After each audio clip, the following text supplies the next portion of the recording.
नाज़रीन अवां ख़बर शेयर कंदालूं। ख़ैरपुर नाथन शामा दादू ज़िले की तारीख़ी ॻोठ मियाँ नसीर मोहम्मद कल्होड़ो जा रवासी सालनि खां साफ़ पानी खां महरूम आहिनि। करोड़ें रुपयनि जी लागत सां ठहियल water supply scheme public health खाते जी नाली सबबि गैर फ़ाल पियल आहे, जंहिं सबबि इलाइक़े जा माण्हू गंदे पाणी ते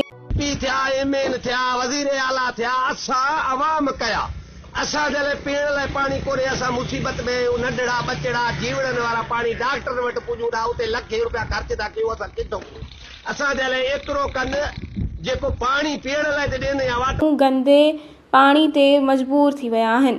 पाणी जी आलूदगी सबबि ॻोठ में बीमारियूं पखिड़िजी रहियूं आहिनि। ॻोठाणनि चूंडियल नुमाइंदनि ऐं अमलदारनि ते इल्ज़ाम लॻायो आहे त हू सिर्फ़ वोटनि वक़्तु नज़र अचनि था। बोर्ड 2022 ईस्वी खां पोइ अञा ताईं बहाली जो कम बि शुरू न थियो आहे। मुतासिरनि हुकूमत खां वाटर स्कीम जी बहाली ऐं साफ़ पाणी जी फ़राहमी जो मुतालबो कयो आहे।